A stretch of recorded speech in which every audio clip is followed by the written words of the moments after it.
Hello everyone, welcome back to my channel learn philosophy with Shreshtha Mukherjee. जैसे कि मैंने बताया था कि आज मैं वेस्टर्न एथिक्स की क्लास लूँगी। तो जैसे कि लास्ट क्लास में मैंने जो हमारा moral and non moral action के बारे में हमने बात की थी। तो हमने देखा था कि मॉरल एक्शन कैसे होते हैं, नॉन मॉरल एक्शन कैसे होते हैं, उनके टाइप्स, ये सब चीज़ें हमने देखी थी। तो हमें ये चीज़ पता चला था कि कोई भी action, whether it is a action we are intentionally perform और unintentionally perform। तो ये सारे जो एक्शन है जो हम इंटेंशनली परफॉर्म करते हैं या फिर अनइंटेंशनली परफॉर्म करते हैं, तो ये सारे एक्शंस डिफरेंट टाइप्स के जजमेंट होते हैं उसके बिहाफ पे। तो जो एक्शन हम इंटेंशनली करते हैं, बस उसी एक्शन को हम वेदर राइट एक्शन और रॉन्ग एक्शन बोल सकते हैं।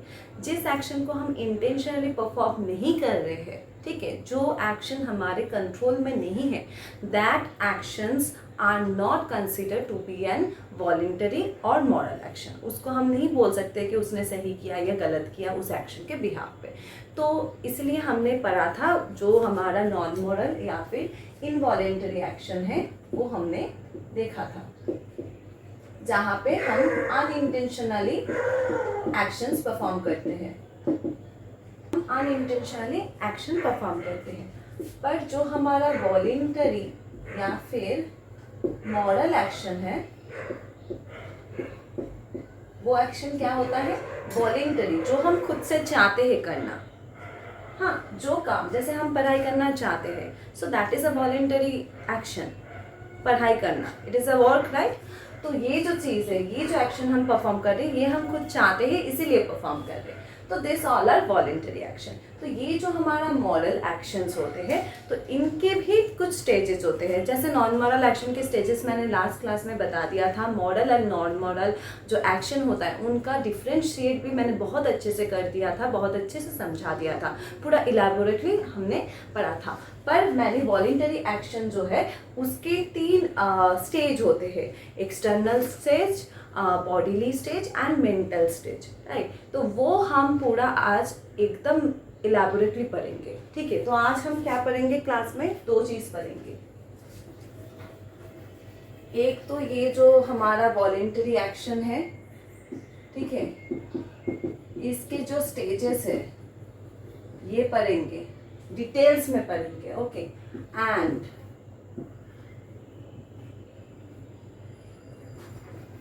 यहाँ पे लिख देती हूँ, ये वाला हटा देती हूँ क्योंकि नॉन मॉरल एक्शन ना हमने पढ़ लिया है ऑलरेडी।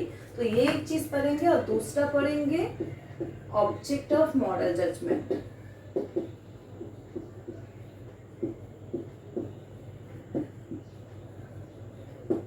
ये 2 चीज आज हम बहुत डिटेल्स में पढ़ेंगे, ठीक है। अगर ये 2 चीज हम अच्छे से कंप्लीट कर पाए, उसके बाद हम स्टार्ट करेंगे हेडोनिज्म। क्योंकि क्या है, मैं चाह रही थी कि आज ही स्टार्ट कर दूँ हेडोनिज्म, क्योंकि क्या होता है कि हेडोनिज्म जो है एक फुल टॉपिक है जहाँ से पूरे क्वेश्चंस आते हैं। मिल से बोलो, बेंथम से बोलो, ठीक है, सिस्विक से बोलो, हर एक टॉपिक से वहाँ से क्वेश्चन आते हैं। इवन हेडोनिज्म का जो बेसिक डेफिनेशन है, उसका जो बेसिक नेचर है, वहाँ से भी क्वेश्चंस आते हैं। तो मैंने सोचा था कि आज पहले मैं हेडोनिज्म स्टार्ट करूँगी। उसके बाद मैंने देखा कि बहुत सारे ऐसे क्वेश्चन आ रहे हैं हेडोनिज्म से कनेक्टेड, जो object of moral judgement, motive क्या है, इंटेंशन क्या है, कॉन्सिक्वेंसेस क्या है, ठीक है। कोई भी एक्शन हम परफॉर्म कर रहे हैं, उसका मोटिव क्या है, उसका इंटेंशन क्या है, उसका कॉन्सिक्वेंसेस क्या क्या होगा। तो ये जो चीज़ें है ना, ये नोशन अगर हमें पता नहीं होंगे तो हम बाद में जाके बहुत दिक्कत होगी।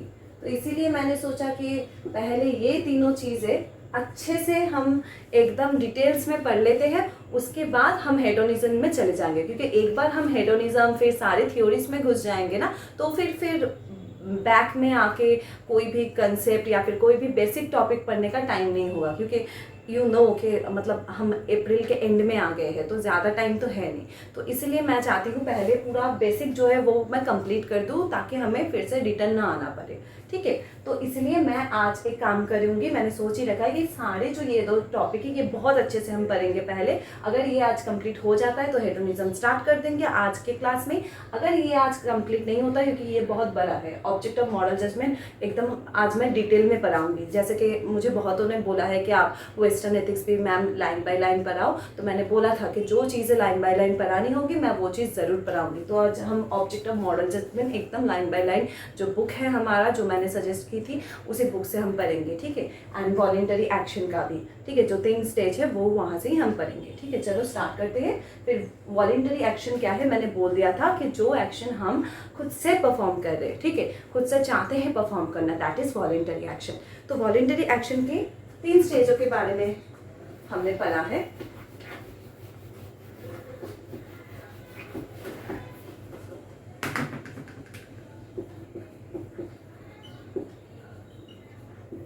तीन स्टेज के बारे में बोला जा रहा है। कौन से 3 स्टेज है? एक तो है बॉडीली स्टेज, ठीक है, दूसरा है हमारा मेंटल स्टेज, फिर है हमारा एक एक्सटर्नल स्टेज।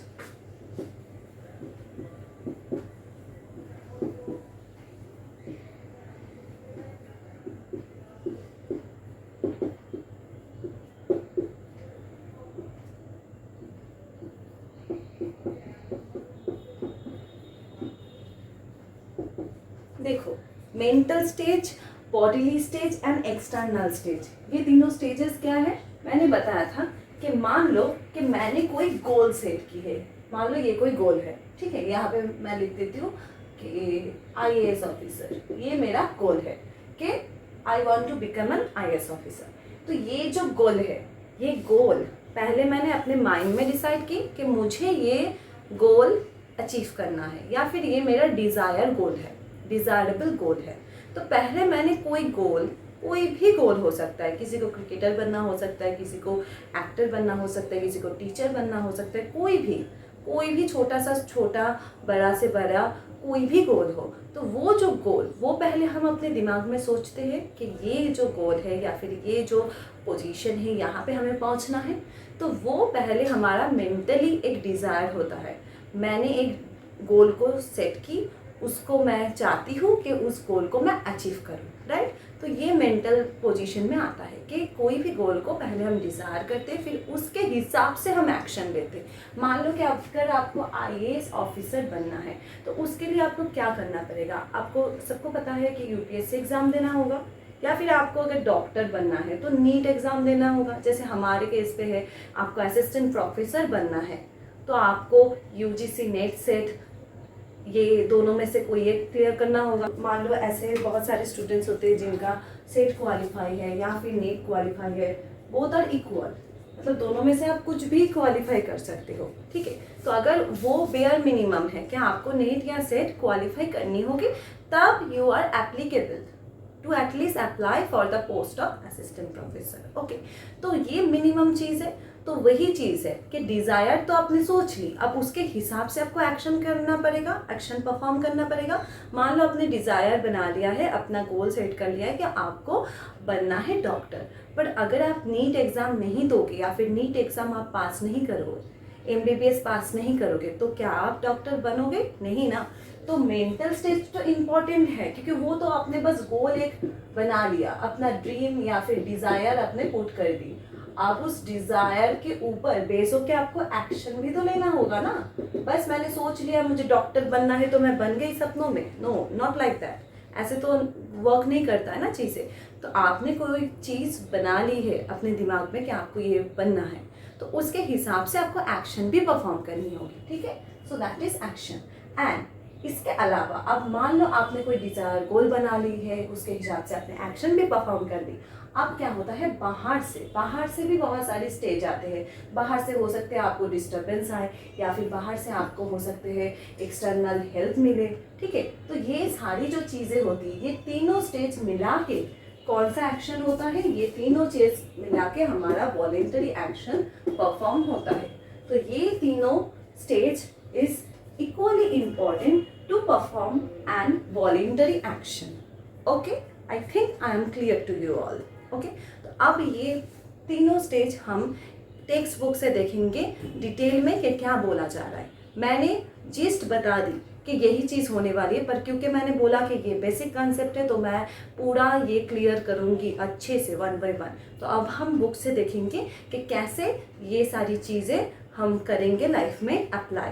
पूरा जो मैंने बोला ना वहाँ पे वैसे ही एग्जाम्पल लेके वो सारी चीज़ें एलैबोरेट किया गया है, ठीक है। ओके देखो, तो नाउ वॉलंटरी एक्शन एंड उनके जो 3 स्टेजेस के बारे में मैंने बात की उस बारे में हम डिटेल में पढ़ेंगे। ओके, और एक चीज़ मैं बता देती हूँ कि जो विवेकानंद का मैंने proof for the existence of God वाला क्लास ली ना, उसका पीडीएफ मैंने अभी तक ग्रुप में दिया नहीं है, टेलीग्राम ग्रुप में, तो मैं अपलोड कर दूँगी आज ही। ये वाला पीडीएफ भी अपलोड कर दूँगी एंड उसके साथ वो वाला पीडीएफ भी अपलोड कर दूँगी, आज ही दे दूँगी। ओके, अच्छा, सो पहले देखते हैं वॉलंटरी एक्शन। जैसे कि मैंने बता दिया कि व्हाट इज़ वॉलंटरी एक्शन।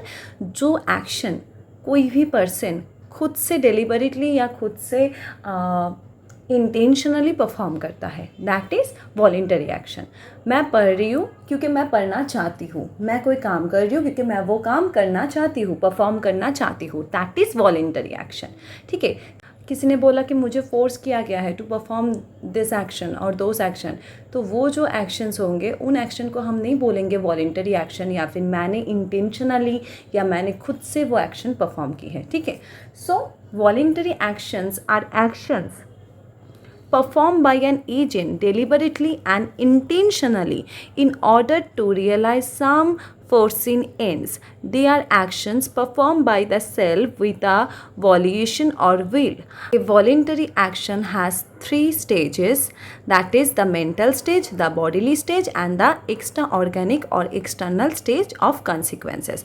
तो देखो, जैसे कि मैंने बताया था कि वॉलंटरी एक्शन क्या होता है, जो एक्शन हम डेलिबरेटली या फिर इंटेंशनली परफॉर्म करते हैं एंड उस एक्शन के पीछे हमारा कोई ना कोई विल होता है, फ्री विल होता है, हम करना चाहते हैं वो काम, ठीक है। तो वो चीज़ बहुत इम्पॉर्टेंट है वॉलंटरी एक्शंस के लिए, या फिर जिस एक्शन को हम बोल रहे हैं कि ये एक्शन राइट एक्शन है या फिर रॉन्ग एक्शन है, वो सारे एक्शन परफॉर्म करने के लिए हमें किस चीज़ की ज़रूरत है, हमें ज़रूरत है विल की, ठीक है। तो जैसे हमने पढ़ा है या फिर हम पढ़ेंगे बाद में जाके कांड में गुड विल बोला जाता है। गुड विल क्या है कि कोई एक विल जहाँ पे हम गुड इन इटसेल्फ को चूज़ कर रहे हैं, ठीक है। तो यहाँ पे वैसे बोला जा रहा है कि कोई भी एक्शन को अगर हम वॉलंटरी एक्शन बोल रहे हैं तो उसके पीछे उसका इंटेंशन एंड उसका डेलिबरेशन या फिर हम वो चीज़ चाहते हैं, विल है हमारा, हम चाहते हैं वो चीज़ परफॉर्म करना या फिर वो एक्शन परफॉर्म करना, तभी वो एक्शन परफॉर्म हो रही है। That's why those actions are considered to be an voluntary action. Okay, तो यहाँ पे जैसे कि मैंने बता दी कि यहाँ पे 3 स्टेज के बारे में बात की जा रही है। एक है मेंटल स्टेज, दूसरा है बॉडीली स्टेज जहाँ पे हम एक्शन ले रहे हैं, मतलब फिजिकल स्टेज। मतलब मुझे एक कार चाहिए, I have a desire goal to bought a car और बॉट अ हाउस, एनीथिंग, ठीक है। कोई भी चीज़ मुझे ख़रीदना है या फिर कोई चीज़ मुझे चाहिए, तो उसके लिए क्या करना होगा। मान लो कि मेरे पास पैसा है, सब कुछ है, पर मुझे वो चीज़ ख़रीदने जानी पड़ेगी, या फिर मान लो मेरे पास पैसा नहीं है तो मुझे वो चीज़ अपना करियर को हाई पे लेके जाके पैसा इनकम करना पड़ेगा, तभी जाके मैं वो मेरा जो डिज़ायर गोल है उसको ख़रीद पाऊँगी, ठीक है। मान लो किसी को घर लेना है तो उसके लिए मनी चाहिए, तो मनी कैसे आएगी, अर्न करनी पड़ेगी, ठीक है। तो ये जो सारी चीज़ें हैं, ये तीनों stages is very important for voluntary action. तो पहला स्टेज है हमारा मेंटल स्टेज, ठीक है। ओके, तो मेंटल स्टेज में देखो क्या बोला जा रहा है, ये सारे जो पॉइंट्स है, this all points are very important, इसलिए मैं ये डिटेल्स में पढ़ा रही हूँ, ठीक है। Okay, so the spring of action. तो यहाँ पे मेंटल स्टेज में फर्स्ट कौन सी चीज़ के बारे में बात की जा रही है, द स्प्रिंग ऑफ एक्शन। जो भी एक्शन हम परफॉर्म कर रहे हैं वो एक्शन ना हम परफॉर्म करना चाहते हैं, या फिर कोई भी चीज़ हमें लग रही है कि हमारे पास नहीं है, ठीक है। मान लो मुझे ऐसा लग रहा है कि सारे जो पर्सन है सबके पास जॉब है, अभी मेरे पास जॉब नहीं है, तो वो जो चीज़ है ना, एक लैक ऑफ समथिंग, तो उस चीज़ से जो एक्शन हम परफॉर्म कर रहे हैं that is the spring of action, ठीक है। Okay, so this is a first sub heading और first point, the spring of action. So every voluntary action is actuated by a spring of action. कोई भी voluntary action हम करते हैं उसके पीछे एक्चुअली स्प्रिंग ऑफ एक्शन होता है। कोई ना कोई चीज़ हमें लग रही है हमारे पास नहीं है। जैसे कि मान लो कि किसी के पास कोई यूजीसी नेट सेट का जस्ट अभी स्टार्ट किया है पढ़ाई करना, तो उसके पास कोई भी बुक्स नहीं है, ठीक है। तो वो जाके उसको लग रहा है कि मेरे पास कमी है इस बुक की, या फिर मेरे पास नहीं है ये सारी बुक्स, तो वो जाके खरीद रहा है। तो दैट इज़ अ थिंग कि लैक ऑफ समथिंग।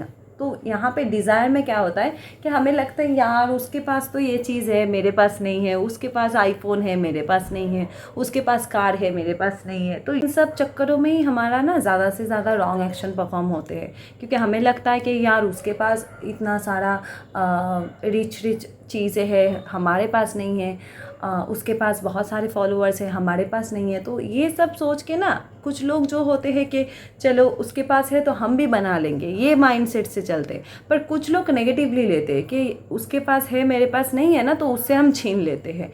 तो वो जो माइंडसेट होते हैं वहाँ से क्राइम स्टार्ट हो जाते हैं। तो तभी वो जो एक्शन होते हैं उन एक्शन को हम रॉन्ग एक्शन बोलते हैं। क्योंकि मान लो कि किसी के पास बहुत सारा पैसा है, किसी के पास बहुत सारे तुम्हारे प्रॉपर्टी है, या फिर बहुत सारे फॉलोअर्स है, तो आप उनसे छीन लोगे, छीन के आपके पास वो चीज़ आ जाएगी। पर क्या वो चीज़ आपकी हो जाएगी? नहीं, नॉट एट ऑल। तो इसीलिए ये जो सारे एक्शन है इसको ना रॉन्ग एक्शन बोला जाता है।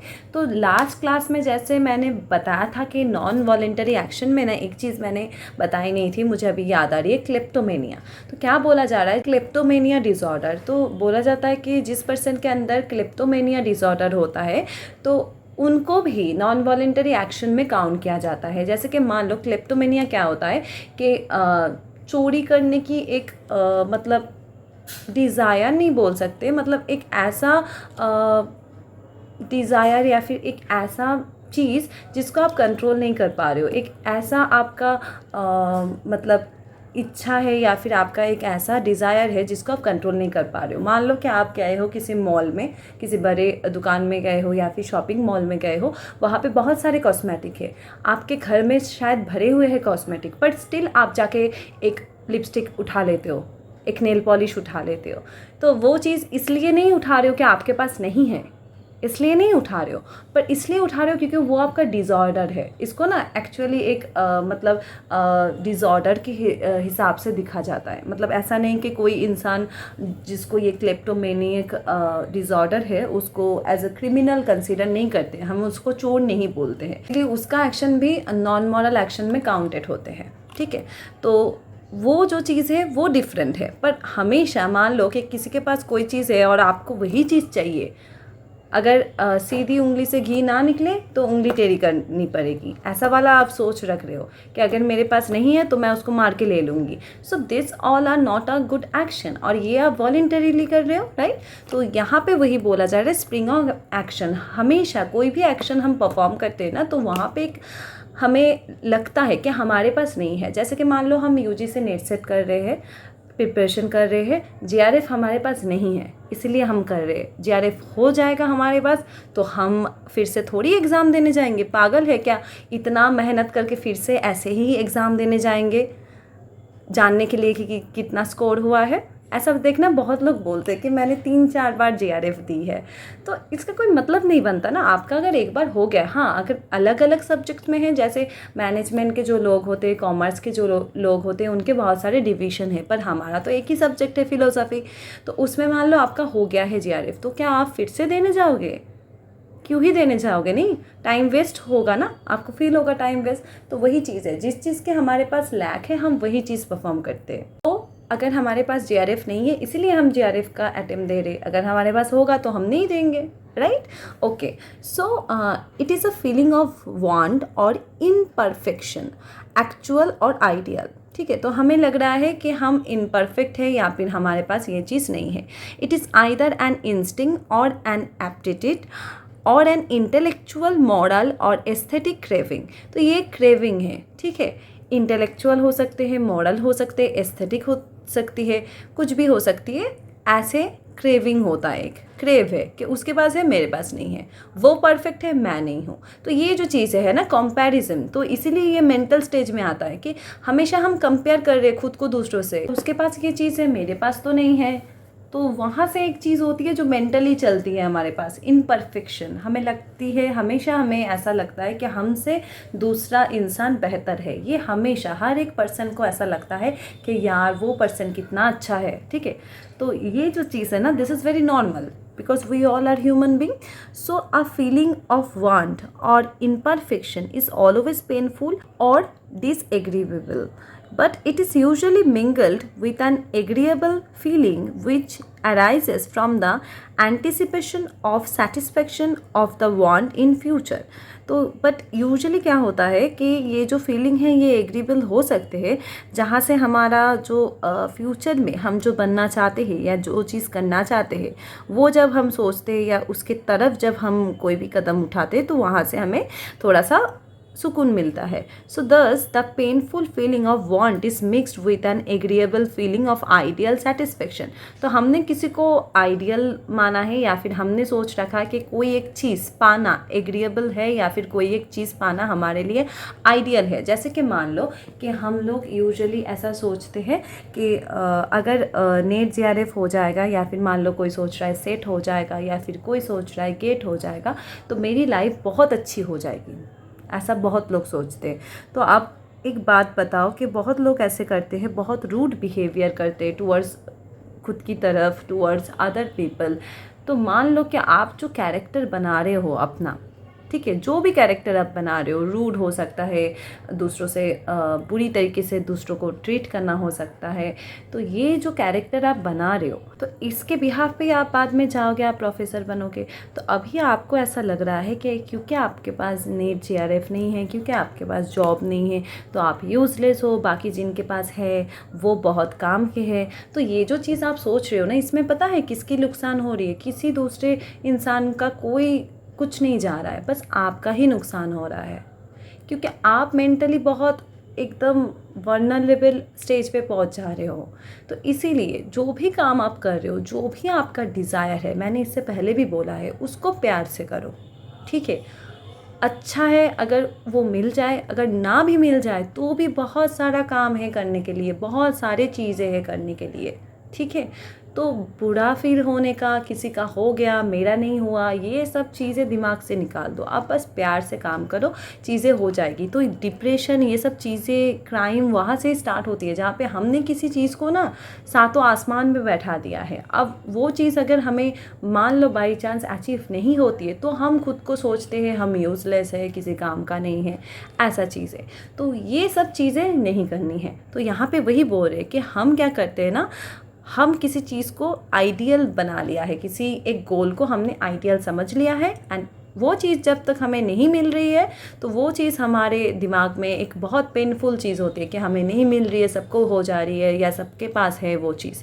तो यही चीज़ है spring of action, where we feel lack of something we have or what we desire, ठीक है.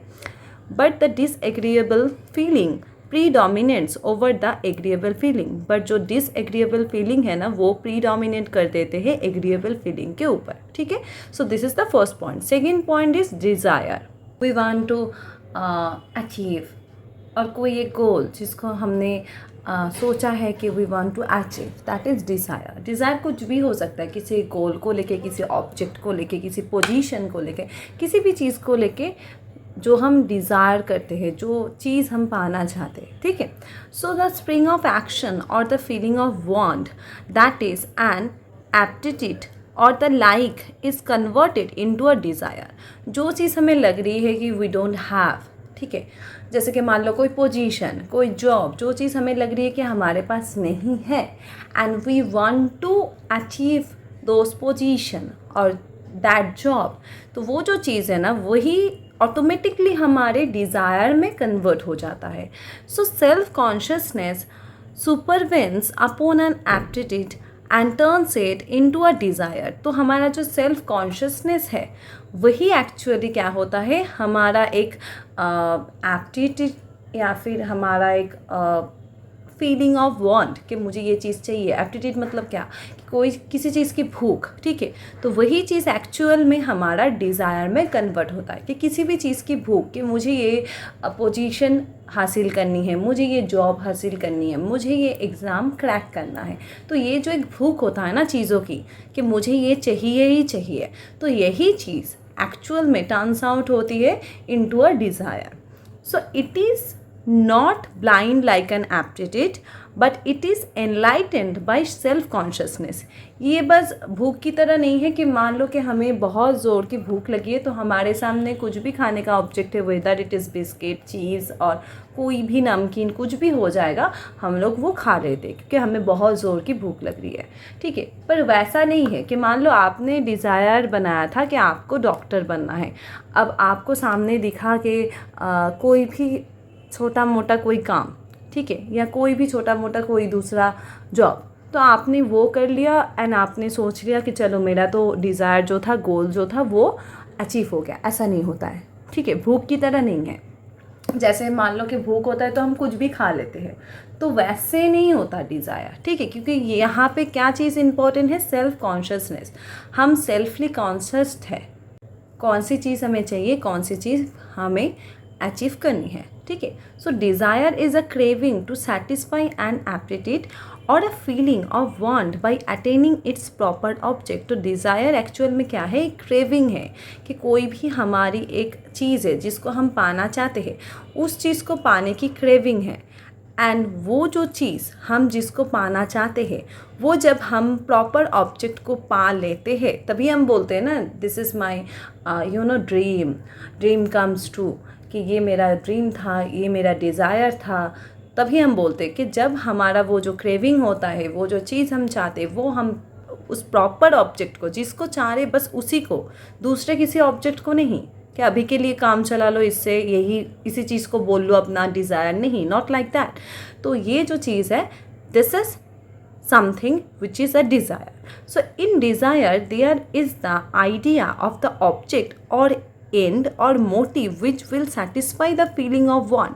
तो desire में क्या होता है, there is an idea of object, कोई एक object, कोई एक end या फिर कोई एक motive या फिर कोई एक goal होता है जिसको हम satisfy करना चाहते हैं, जिसको हम पाना चाहते हैं, जैसे कि मैंने बताया। So there is also the idea of means for realizing the end, whether the means is desirable or undesirable।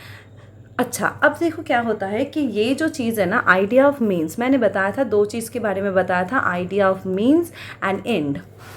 फिर से बता देती हूँ, एक है हमारा मीन्स, ठीक है, विच इज़ वे, और दूसरा है हमारा and which is the goal. अब मान लो कि कोई एक रास्ता, ठीक है, कोई एक रास्ता है, मान लो कि आपके घर के सामने बस स्टैंड है, ठीक है, तो घर से निकल के बस स्टैंड तक जाने का एक रास्ता होगा, ठीक है। तो बस स्टैंड आपका क्या है, दैट इज़ योर एंड गोल या फिर आपका डिज़ायर स्पॉट। तो वहाँ पे पहुँचने के लिए आपको घर से निकल के जाना होगा। तो ये जो आप निकल के जा रहे हो, दैट इज़ योर मीन्स और दैट इज़ योर वे। तो कोई भी गोल या फिर कोई भी डिज़ायर आप जिसको अचीव करना चाहते हो, तो उसका एक वे होता है, उसका एक मीन्स होता है। जैसे कि मैंने पहले ही बता दिया कि मान लो आपको IAS ऑफिसर बनना है तो आपको UPSC एग्ज़ाम देना होगा, आपको असिस्टेंट प्रोफेसर बनना है सो आपको UGC नेट सेट देना होगा। तो ये क्वालिफाइंग एग्ज़ाम्स आपको देनी होगी, तभी जाके आपका जो गोल है प्रोफेसर बनना या IPS IAS ऑफिसर बनना वो होगा, ठीक है। तो डिफरेंट प्रोफेशन के लिए डिफरेंट एग्ज़ाम हैं, उनके क्वालिफाइंग एग्ज़ाम, वो आपको पास करनी होती है, राइट। तो वैसे ही चीज़ बताई जा रही है कि मान लो कि आप ये जो चीज़ कर रहे हो ना, आप कोई भी गोल मान रहे हो कि आपको ये गोल अचीव करनी है, तो वो जो गोल तक जाने के लिए आपका जो वे है, ठीक है, वो रास्ता वेदर आपका डिज़ायरेबल हो या अनडिज़ायरेबल हो, ये एक जो आइडिया है ये हमेशा हमारे डिज़ायर के साथ आता है, ठीक है। मान लो ये जो रास्ता है, यूजुअली किसी भी प्रोफेशन में आप जाओ, किसी भी हायर गोल को आप देखो या फिर किसी भी एक्स्ट्रा ऑर्डिनरी एस्टैब्लिश किसी पर्सन को आप देखो, उसकी जर्नी, उसका पाथ ईजीएस्ट तो नहीं था। किसी भी पर्सन को आप ऐसा नहीं बोल सकते कि यार उसको तो लक से मिल गया, किसी को लक से नहीं मिलता, लिटरली किसी को कोई भी चीज़ लक से नहीं मिलता, सबकी बैक स्टोरी डिफरेंट होती है, बस हमें नहीं पता होती है। ओके, सो ये जो रास्ता है ना, ये जो वे है, ये वे वेदर डिज़ायरेबल हो या अनडिज़ायरेबल हो, अगर मान लो आपने गोल सेट कर लिए कि आपको यूजीसी नेट सेट देनी है या फिर आपका असिस्टेंट प्रोफेसर बननी है, तो कितनी भी मुश्किल हो जाए, कितनी भी हालात ख़राब हो जाए, आप उसी डिसीजन पे टिके रहोगे। ठीक है, तो वो जो वे है, वो जो पाथ है जिससे आप गोल तक पहुंच रहे हो, तो वो पाथ आपके पसंदीदा भी हो सकते हैं और आपके पसंदीदा नहीं भी हो सकते। Okay, so there is a craving or yearning for the attainment of the object. तो वहाँ पे एक क्रेविंग है, वहाँ पे एक चाहत है उस गोल को अचीव करने का या फिर उस ऑब्जेक्ट को अचीव करने का, कि वो चीज़ मुझे चाहिए ही चाहिए। जैसे नहीं होता कि बच्चे देखना क्या चीज़ करती है, बच्चे बहुत ज़्यादा क्रेविंग करते हैं चीज़ों की, और मतलब मान लो कि कोई बच्चा ने बोल दिया कि मुझे ये वाला आइसक्रीम खाना है, तो वो ज़िद पे अड़ जाता है कि मुझे ये खाना ही खाना है, जब तक उसको नहीं मिलेगा वो रोता रहता है। राइट, हमारे जगह पे भी वो चीज़ अप्लाई होते हैं कि जब हमने किसी डिज़ायर या किसी गोल को डिसाइड कर ली है कि we want to achieve that goal, तो तब हमारा क्या होता है, क्रेविंग इतना हाई होता है कि हम जब तक वो चीज़ हमें हासिल नहीं होती है, हम पीछे नहीं हटते हैं। ठीक है, अब ये चीज़ एक बात याद रखना कि मैं तो पॉजिटिव वे में बता रही हूँ ये चीज़ कि एग्ज़ाम के बारे में या फिर कोई भी चीज़ जो हम अचीव करना चाहते हैं, कोई भी गोल, पर ये जो चीज़ है ना, सारे ये जो एक्शंस है, ये सारे नेगेटिव में भी जाते हैं। जैसे कि मान लो नेगेटिव में कैसा होगा, मान लो किसी को कोई पर्सन अटेंशन नहीं दे रहा है। ठीक है, हो सकता है कि अटेंशन नहीं दे सकता है, किसी को कोई पर्सन अच्छा ना लगे। अब क्या होता है कि उसको वो पर्सन से अटेंशन चाहिए, तो क्या करते हैं, गलत काम करते हैं। जैसे इतने सारे एसिड अटैक होते हैं, इतने सारे क्रिमिनल ऑफेंस होते हैं, इसलिए होते क्योंकि वहाँ पे क्या होता है, ये चीज़ नेगेटिवली भी हो सकती है। मैं पॉजिटिवली बता रही हूँ, पर ये वॉलेंटरी एक्शन है। राइट, तो यहाँ पे नेगेटिव एक्शन भी होंगे, मतलब रॉन्ग एक्शन भी होंगे एंड पॉजिटिव एक्शन भी होंगे। ठीक है, okay, so this is the second point which is desire. Okay, so now क्या बोला जा रहा है, in the case of simple action in which there is no conflict of motives, a choice are made at once and it is followed by action, but in the case of complex action the desire is not immediately followed by choice। तो क्या होता है, बोला जा रहा है जो simple action होता है, नॉर्मल एक्शन होता है, वहाँ पे क्या होता है, कोई कन्फ्लिक्ट नहीं होता है मोटिव का। ठीक है, गोल के बीच में कोई कन्फ्लिक्ट नहीं होता है, तो वहाँ पे हम एक ही चॉइस बना रहे हैं एंड उसको फॉलो कर रहे हैं, उस एक्शन को फॉलो कर रहे हैं। पर जहाँ पे कॉम्प्लेक्स एक्शन होते हैं, जहाँ पे डिज़ायर बहुत सारे हैं, ठीक है, मान लो बहुत सारे मोटिव्स के बीच में, गोल्स के बीच में बहुत सारे कन्फ्लिक्ट है कि मुझे डॉक्टर बनना है या साइंटिस्ट बनना है या सिंगर बनना है।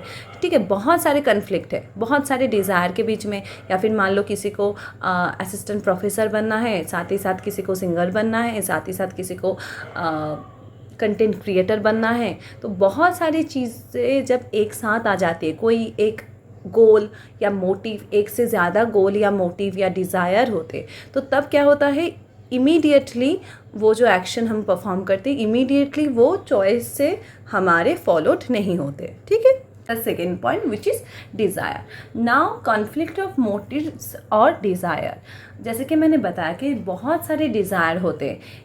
हम ह्यूमन बीइंग हैं, तो हम ज़्यादा से ज़्यादा चीज़ पाना चाहते हैं अपने लाइफ में, तो इसीलिए बहुत सारी चीज़ हमें एक साथ चाहिए। तो कभी कभार क्या होता है कि इसी चक्करों में कन्फ्लिक्ट होते हैं बहुत सारा। ठीक है, सो कन्फ्लिक्ट ऑफ मोटिव्स और desire in a complex action, sometimes the self is confronted with different motives competing with one another. Many wants demand satisfaction. They suggest many ends. Motives or object of desire ज़्यादा काम आप लोगे तो वहाँ पे क्या होता है, एक कन्फ्लिक्ट आ जाता है कामों के बीच में, या फिर डिज़ायर के बीच में, या फिर मोटिव्स के बीच में। ओके, सो कॉम्प्लेक्स एक्शन के टाइम पे क्या होता है कि sometimes the self is confronted with different motives competing with one another. तो क्या होता है कि डिफरेंट जो हमारे मोटिव्स या गोल्स होते हैं, तो उसके बीच में, हमारे डिज़ायर्स के बीच में क्या होता है कि एक दूसरे के कन्फ्रंट हो जाता है। मतलब मान लो कि 2 या 3 गोल आपने डिसाइड की है, तो वो चीज़ कन्फ्लिक्ट हो जाता है एक साथ। ठीक है, so many wants demand satisfaction, they suggest many ends, motives or object of desire simultaneously to the mind. So thus many desire pull the mind in different direction. तो क्या होता है कि बहुत सारे मोटिव्स हैं, बहुत सारे एंड्स है, बहुत सारे ऑब्जेक्ट ऑफ डिज़ायर्स है, तो वो सब चीज़ एक साथ चलते रहते हैं माइंड में, ठीक है। तो इसीलिए वो सारे जो डिज़ायर्स होते हैं ना, वो डिफरेंट डिफरेंट डायरेक्शन में मान लो आपको लेके जाते हैं। मान लो आपको सिंगर बनना है, या फिर आपको डांसर बनना है, फिर आपको टीचर भी बनना है, फिर आपको डॉक्टर भी बनना है, ठीक है, फिर आपको कंटेंट क्रिएशन भी करना है। तो ये जो डिफरेंट डिफरेंट चीज़ है, सिंगर बनने के लिए आपको अच्छे से प्रैक्टिस करनी होगी, या फिर डांसर बनने के लिए भी आपको प्रैक्टिस करनी होगी, टीचर बनने के लिए आपको पढ़ना पड़ेगा, कंटेंट क्रिएटर बनने के लिए आपको कंटेंट बनाने पड़ेंगे। तो बहुत सारी चीज़ें जब आपके माइंड में चलती है तो क्या होता है कि डायरेक्शन में थोड़ा सा प्रॉब्लम हो जाता है, ठीक है, या फिर जो आपका गोल है वो आपस में टकराने लगते हैं। So that is the conflict of motives और desire. So, all ends or object of desire cannot be attained at the same time। सारे चीज़ हर टाइम सेम तरीके से आप अचीव नहीं कर पाओगे, राइट। कि मान लो कि अभी आप पढ़ रहे हो, सामने एग्ज़ाम है, तो उस टाइम पे आपका कोई एक डांस शो पड़ गया, तो आप क्या करोगे, एग्ज़ाम दोगे या फिर आप डांस शो अटेंड करोगे। तो वही चीज़ है कि हर टाइम आप सारे जो आपके डिज़ायर है या फिर सारे जो आपके गोल्स है, सब हर टाइम पे आप साथ में सारे चीज़ अचीव नहीं कर पाओगे, okay. So all desire can not be satisfied simultaneously. Sometimes they are inconsistent with one another. If one is satisfied, the other has to reject it altogether. Thus, there arises in the mind a competition, rivalry और conflict of motives और desire. तो क्या होता है कि इसीलिए हर time पे क्या होता है कि कभी ना कभी एक गोल अचीव होती है या सेटिस्फाई होते हैं तो दूसरा रिजेक्ट होता है। तो इसीलिए वो माइंड में एक कॉम्पिटिशन, एक कन्फ्लिक्ट चलते रहते हैं डिज़ायर या फिर मोटिव के बीच में, ठीक है, एक कन्फ्लिक्ट चलते रहते हैं। But this expressions is a misnomer. Motives are not external forces acting on the self from without. They are the state of the self. So motives are not merely impulses. They come from consciousness as reason why I should act in this or that way. मान लो कि ये जो motive है ना, ये impulse नहीं है, ये बस आपको अभी करनी है इसलिए नहीं है। This is not impulsive action. Impulsive action नहीं होता है ये सारी चीज़ें। ये क्या होता है, ये कॉन्शियसनेस से आते हैं, इसके पीछे रीज़न है कि आपको क्यों ये चीज़ करनी है। जैसे कि मान लो कि आपका एग्ज़ाम सामने है, तो आपको बुक्स भी ख़रीदनी है, आपको बोर्ड भी ख़रीदना है जिस पे जाके आप एग्ज़ाम दोगे, आपको पेन्स भी लेने हैं, साथ में आपको जूता भी लेना है, आपको मान लो कि कपड़े भी लेने हैं। तो इतने सारी चीज़ें आपको ख़रीदनी हैं, ठीक है।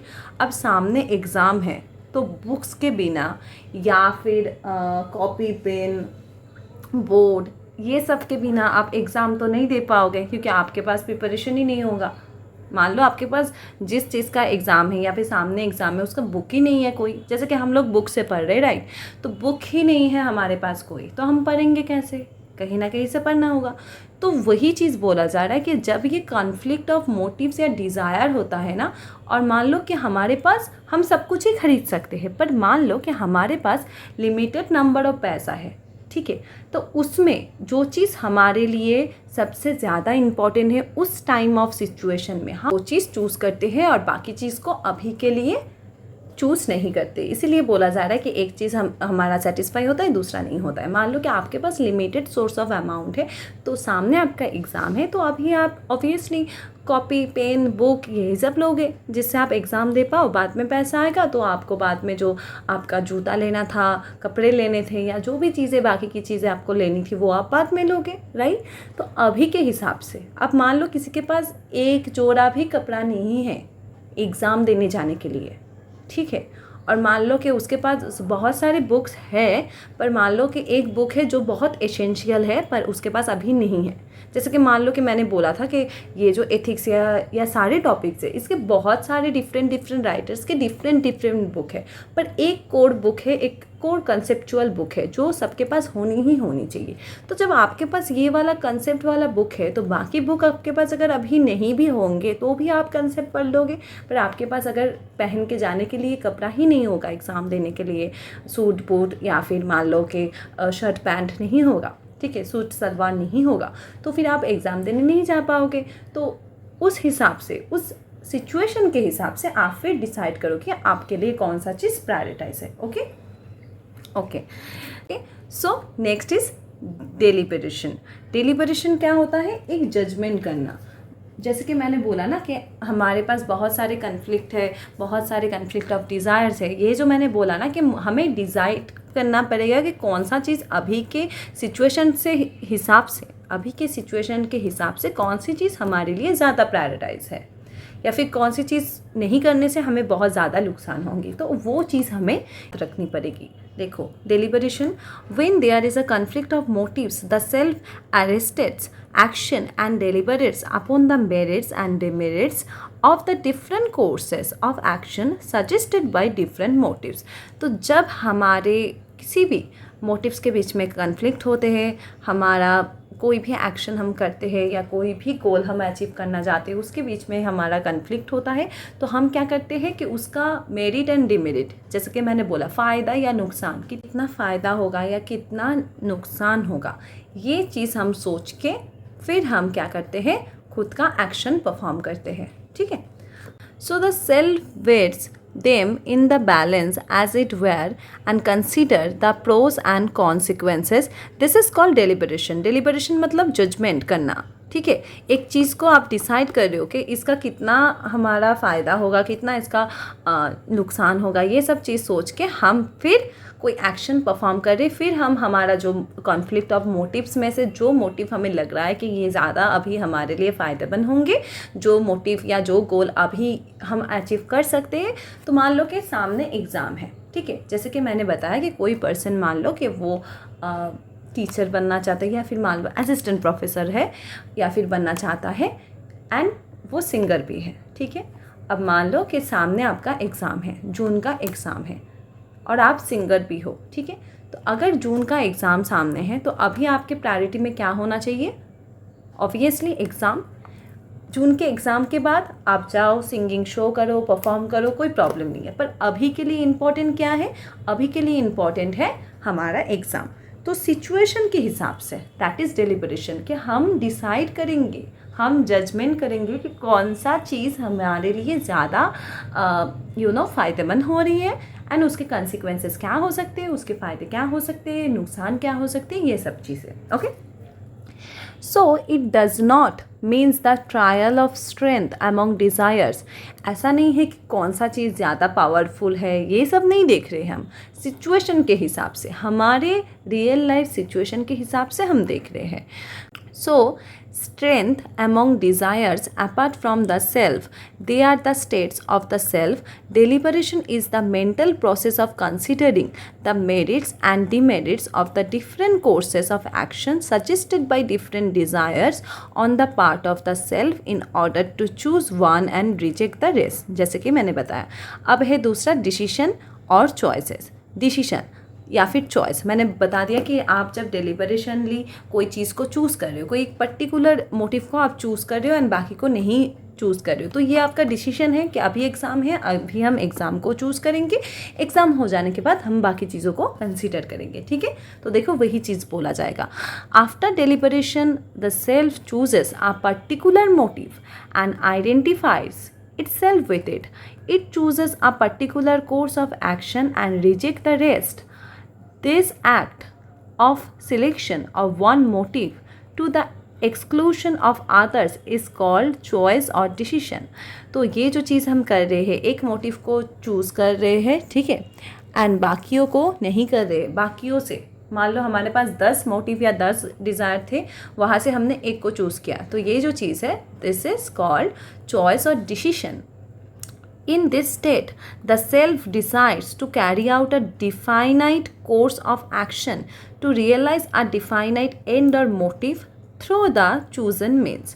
तो ये जो भी हमने पाथ चूज़ की है, जो भी मीन्स हमने चूज़ की है, उनमें से एक डिफाइनाइट एंड या मोटिव को हम चूज़ करते हैं, जिसके बिहाफ पे हम एक्शन परफॉर्म करेंगे। The state of decision consists in the choice of particular end or motive and a particular means of course of action। So decision does not mean the triumph of the strongest motive over weaker motive apart from the self। ओके, so motives apart from the self, ऐसा बिल्कुल भी नहीं है जो motive ज़्यादा strong है या फिर जो गोल ज़्यादा स्ट्रांग है हम उसको चूज़ करेंगे, बाकी को नहीं करेंगे। जैसे कि मैंने बोला कि सिचुएशन के हिसाब से हम डिसाइड करेंगे। Okay, so the motive chosen by the self becomes the actual motive for action. तो जो मोटिव हम चूज़ कर रहे उसके बिहाफ पे ही हम एक्शन लेंगे, ठीक है। जैसे कि मान लो अगर सामने मेरा एग्ज़ाम है तो मैंने चूज़ की है एग्ज़ाम को, तो उसके हिसाब से हम पढ़ाई करेंगे। अगर सामने मेरा कोई प्रोग्राम है तो वहाँ पे हमने परफॉर्मेंस को चूज़ की है तो उसके हिसाब से हम प्रैक्टिस करेंगे। तो मोटिव के हिसाब से ही हम एक्शन लेंगे। So the chosen motive becomes the strongest motive. जो चूजन मोटिव है उसको ही हमने स्ट्रॉन्गेस्ट मोटिव माना है। And the rejected motive sink into the subconscious level. And जिस मोटिव को हमने अभी के लिए रिजेक्ट की है वो हमारे सबकॉन्शियस लेवल में रहेंगे।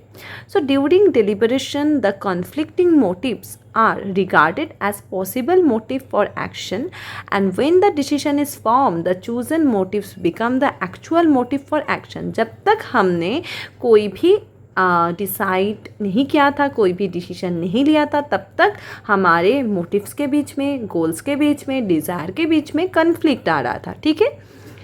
तो जब ही हमने ले लिया एक डिसीजन कि अभी के लिए नंबर 1 प्रायोरिटी में हमारा एग्ज़ाम है, तो उस हिसाब से क्या हो गया, हमारा वो चूजन मोटिव हो गया। अब उस पर कोई और कन्फ्लिक्शन नहीं है, कोई और हमारा डायलेक्टिक थॉट नहीं आएगा, ठीक है। तो एक ही मोटिव को हमने चूज़ कर लिया है एंड उसी मोटिव को पकड़ के हम क्या करेंगे, हमारा जो एक्चुअल मोटिव है वही होगा एंड उसको पकड़ के हम हमारा एक्शन जो है वो परफॉर्म करेंगे, ठीक है। नाउ रिसोल्यूशन और डिटर्मिनेशन। अब उसके हिसाब से हम रिसोल्यूशन करेंगे, या फिर मान लो हम नहीं बोलते कि इस ईयर का रिसोल्यूशन क्या है, मतलब क्या क्या करना चाहते हैं हम इस ईयर में, न्यू ईयर में। हम बोलते कि न्यू ईयर का रिसोल्यूशन क्या है, ठीक है। तो determination, sometimes decision is at once carried out. In that case, there is no scope for resolution. But sometimes the action is postponed and so there is a scope for resolution. Resolution means the power of sticking to the decision already made. Resolution मतलब मान लो कि ऐसा हुआ है, कभी कभार क्या होता है डिसीजन हो जाती है तो वो डिसीजन आगे चलती है, पर कभी कभी होता है कि हमने जो डिसीजन बनाई है, जो मोटिव बनाई है, जो गोल बनाए हैं, तो वो थोड़ा सा पोस्टपोन हो रहा है, ठीक है।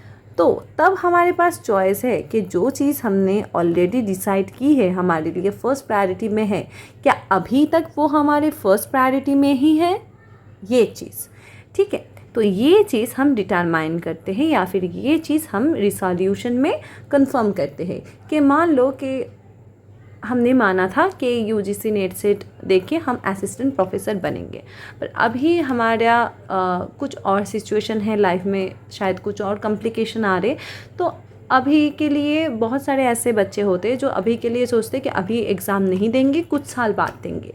तो फिर अभी क्या वो मोटिव अभी भी बना हुआ है या फिर वो मोटिव चेंज हो गया है? देखो, इसीलिए बोल रहा है कि resolution means the power of sticking to the decision. जो डिसीजन हमने बनाई है, क्या उसी डिसीजन पे हम अभी तक खड़े हुए हैं, अभी तक स्टिक टू दैट डिसीजन, वो चीज़, ठीक है। So it is determination to carry out the decision and fight indecision and vacillation. तो फिर जो डिसीजन हमने डिटरमाइन की है उसके लिए फ़ाइट करना है एंड जो डिसीजन, बाकी के डिसीजन को हम पीछे छोड़ के आए हैं उसको रिमूव कर देना माइंड से। तो इसके बीच में एक फ़ाइट, ठीक है। So this is the stage of mental stage. ये सारे देखो मेंटल स्टेज, कोई भी चीज़ को आप डिसाइड कर रहे हो उस हिसाब से आप परफॉर्म कर रहे हो, ये सारे मेंटल स्टेज है। अब बॉडीली स्टेज, क्या आप क्या करना चाहते हो वो काम, विल आएगा, अभी आएगा, विल टू पावर या फिर विल टू एक्शन, हम कोई काम करना चाह रहे हैं। सो now the stage, second stage, that is the bodily stage. So when choice or resolution has been made and kept by resolution, it is converted into bodily action. What is the relation between volition and bodily action? ठीक है, violation क्या है, एक wish है, and bodily action क्या है, मान लो कि आप एक विश ले रहे हो कि मुझे I wish that I cracked JRF in June 2026 exam, ये मेरा विश है। एंड बॉडीली एक्शन क्या है कि उसके हिसाब से जो पढ़ना होगा, जो मेहनत करनी होगी वो मैं कर रही हूँ। तो दोनों के बीच में एक अंतर है। विश करना, मैं कोई चीज़ चाहती हूँ करना, एंड मैं वो एक्शन परफॉर्म कर रही हूँ, इसके बीच में बहुत डिफरेंस है। हम लोग बहुत सारी चीज़ विश मांगते हैं ना, बहुत सारी चीज़ विश मांगते हैं, क्या सारी चीज़ हम पूरे करते हैं? नहीं। तो between violation and bodily action एक डिफरेंस है। Okay, so in volition we have a clear representation or idea of the nature of the bodily movement which will execute the volition. तो क्या होता है कि वॉल्यूशन में क्या होता है, we have an idea, ठीक है, और idea of bodily movement जो एग्जीक्यूट करके हम हमारा विश फुलफिल कर सकते हैं, ठीक है। वही बोला, मैंने विश किया कि मैं जून 2006 में GRF क्रैक करूँगी, तो उसके हिसाब से मुझे अपना बॉडी मूवमेंट चेंज करनी पड़ेगी, मुझे पढ़ाई करनी पड़ेगी, मुझे एक्शन परफॉर्म करने पड़ेंगे। सो वो अगर होगी तो that is our bodily stage. So this clear idea of movement which dominates the field of consciousness is automatically followed by muscular action. Muscular action मतलब bodily हम move कर रहे, जैसे कि हमने पढ़ा था इससे पहले नॉन मॉडल एक्शन में, मसल को हम मूवमेंट दे रहे, right. So the idea of movement carries itself out into a actual movement by it's impulsive nature. So the muscular action is due to the impulsive character of the idea of movement. This explanation is offered by William James. ठीक है, William James ने ये जो है bodily stage, इसके बारे में बात की है, ठीक है. तो यहाँ पे क्या हो रहा है कि जब हमने मेंटल स्टेज कवर करके हम आ गए हमारे बॉडीली स्टेज पे, तो यहाँ पे हम कोई काम कर रहे हैं, तो जब हम कोई एक्शन करेंगे उस पर हमारा ऑब्वियसली बॉडीली मूवमेंट होगा, हमारा जो मसल है उसका मूवमेंट होगा, ठीक है. मान लो हम पढ़ाई कर रहे हैं या फिर हम एग्ज़ाम देने जा रहे हैं, तो हम बॉडीली जा रहे हैं ना, बॉडीली एक्शन परफॉर्म कर रहे हैं, तो मसल मूवमेंट होगा. तो इसके साथ साथ हमारे सारे बॉडी ऑर्गन्स के भी चेंजेस होंगे, ठीक है. तो ये सब जो चीज़, जैसे कि मान लो कि हमें एक डिज़ायरेबल कोई ऑब्जेक्ट है, मान लो हमें फ़ोन ख़रीदना है, ठीक है, आईफोन सबके लिए बहुत डिज़ायरेबल एक ऑब्जेक्ट है. तो मान लो कि हमें आईफोन ख़रीदना है, तो आईफोन ख़रीदना है तो उसके लिए क्या करना होगा कि आपको दुकान में जाना होगा, आपको दुकान से फ़ोन ख़रीदनी पड़ेगी, राइट. या फिर हो सकता है आप ऑनलाइन में जाओ, ऑनलाइन में जाके आपको ऑर्डर करनी पड़ेगी. तो ये जो सारे मूवमेंट है ये बॉडीली मूवमेंट है. तो ये सारी चीज़ें बॉडीली स्टेज, जहाँ पे आप अपने बॉडी को मूव करके या बॉडीली मूवमेंट करके आप अपने डिज़ायर तक पहुँचते हो, या डिज़ायर तक जाने के लिए जो जो एक्शन आपको परफॉर्म करनी पड़ती है वो आप करते हो, ठीक है. Now the third stage, the external stage of consequences. अब उसके हिसाब से कॉन्सिक्वेंसेस भी तो होंगे ना, जैसा आप काम करोगे उसके हिसाब से आपका कंसिक्वेंसेस या एक्सटर्नल चीज़ें भी आएंगे, राइट. जैसे कि मान लो कोई भी चीज़ आपका जो डिज़ायरेबल गोल है, मान लो कि आपको फ़ोन ख़रीदना था. अब ऐसा है कि आप फ़ोन ख़रीदना तो चाहते हो, पर मान लो कि बाहर से कोई एक्सटर्नल प्रॉब्लम हो रहे हैं, या फिर मान लो आपका कोई फाइनेंशियल प्रॉब्लम हो रहा है, तो आप क्या कर रहे हो, नहीं आप ख़रीद नहीं पा रहे हो. अभी आपका वो जो पैसा है वो किसी दूसरे काम पे आपको शायद लग सकता है.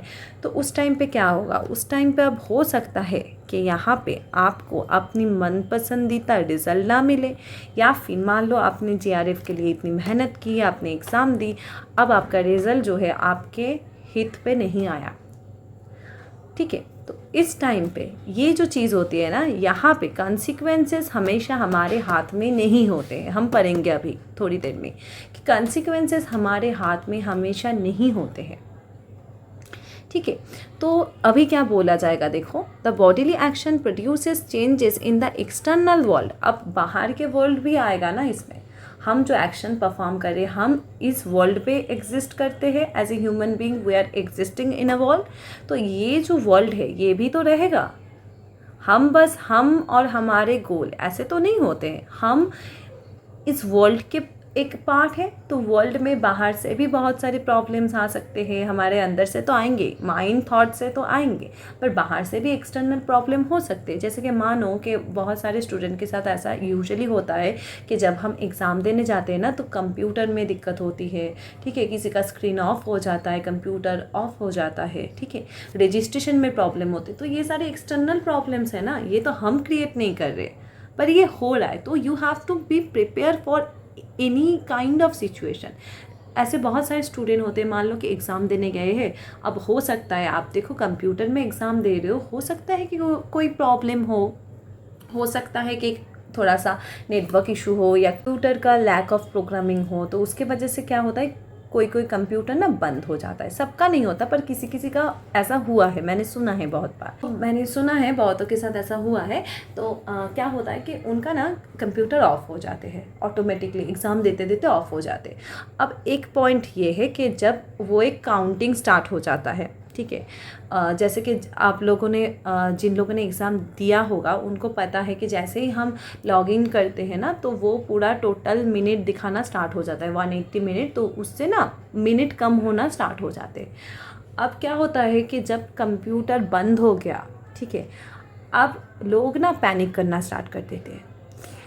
तो अब पैनिक के वजह से क्या होता है कि बाकी का जो एग्ज़ाम आपका रह गया, अब मुझे नहीं पता वो टाइमिंग क्या कंटिन्यू होते हैं या फिर वो कम हो जाते हैं, मुझे नहीं पता है, पर यूजुअली पैनिक करते हैं, इतना मैंने सुना है।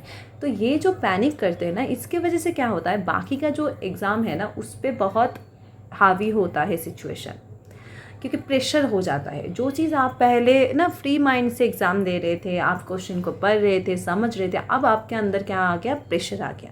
तो वही चीज़ कि we have to prepare for everything, for every situation.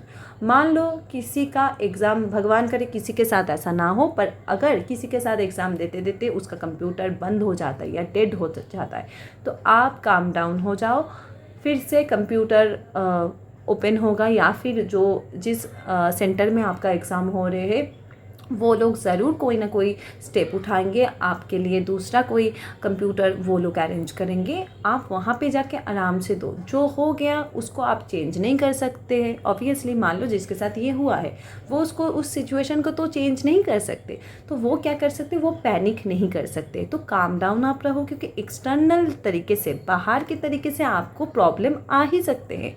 आप खुद को कंट्रोल कर सकते हो, आप खुद को सारी चीज़ों से दूर रख के अपने गोल की तरफ लेके जा सकते हो, पर आप बाहरी चीज़ों को कंट्रोल तो नहीं कर सकते हो। जैसे मेरे साथ ये बहुत बार हुआ है कि जब भी मेरा एग्ज़ाम होता था कॉलेज का या ग्रेजुएशन का, तब भी आसपास में शादी होते थे, माइक बजते थे, मेरे पड़ोस में गाने बजते थे, ठीक है। तो वो सब चीज़ों को भी ओवरकम करके मैंने एग्ज़ाम दी है, पास की है, अच्छे मार्क्स से मैंने पास की है, ठीक है। तो ये जो सारी चीज़ है ना, ये सारी चीज़ एक्सटर्नल है, आप उसको कंट्रोल नहीं कर सकते हो, आप खुद को कर सकते हो, आप खुद फोकस कर सकते हो चीज़ों पे। तो देखो यहाँ पे वही चीज़ बोला जाएगा, the bodily action produces changes in the external world, this are called consequences, they include the following, realization of the chosen end और मोटिव। जो चीज़ हमने चूज़ की है, जो गोल हमने चूज़ की है, तो हो सकते हैं उसके कॉन्सिक्वेंसेस हमेशा सेम ना हो। मान लो कि हमने चूज़ की है कि हम किलर बनेंगे या फिर हम चोर बनेंगे, तो उसके कॉन्सिक्वेंसेस क्या होंगे, अच्छे होंगे क्या? हमेशा तो हम नहीं बच सकते हैं। मान लो कि 3-4 बार चोरी करके हम बच गए हैं, पर हमेशा नहीं बच सकते, राइट। तो कॉन्सिक्वेंसेस उसी हिसाब से आएंगे जो मोटिव या फिर जो एंड या जो गोल आपने डिसाइड की है। सो रियलाइजेशन ऑफ द चूजन और इंटेंडेड मीन्स डिजायरेबल और undesirable, certain foreseen consequences and the certain unforeseen unintended accidental consequences। तो जो डिज़ायर हमने चूज़ की है उसके हिसाब से जो consequences आएंगे वो हमारा डिज़ायरेबल भी हो सकते हैं, रिज़ल्ट हमारे हित पे भी हो सकते हैं, हमारे हित पे नहीं भी हो सकते हैं। तो ये सब चीज़ें हमें याद होनी चाहिए। तो ये 3 स्टेज होते हैं हर एक वॉलेंटरी एक्शन के, ठीक है। Okay, so now the object of moral judgement, क्योंकि मैंने बताया था कि ये जो टॉपिक्स हैं ना, ये टॉपिक्स बहुत इंपॉर्टेंट हैं। आप लोग देख रहे होंगे कि लाइन बाय लाइन आप अगर एक बार पढ़ लोगे ना तो आपको दोबारा ये चीज़ पढ़ने की ज़रूरत नहीं है। मैंने बता दी थी कि मॉरल जजमेंट क्या होता है, मॉरल प्रिंसिपल क्या होता है। तो ऑब्जेक्ट ऑफ मॉरल जजमेंट में 3 कंसेप्ट आएंगे, जैसे कि मैंने बताया कि मोटिव, कंसिक्वेंसेस एंड है इंटेंशन। ठीक है, तो क्योंकि ये वीडियो बहुत लंबा हो गया है तो इसीलिए मैं इसका वीडियो नेक्स्ट डे अपलोड करूँगी। ठीक है, इसी हफ्ते अपलोड करूँगी। ये part object of moral judgement मैं पूरा कंप्लीट कर दूँगी उस दिन।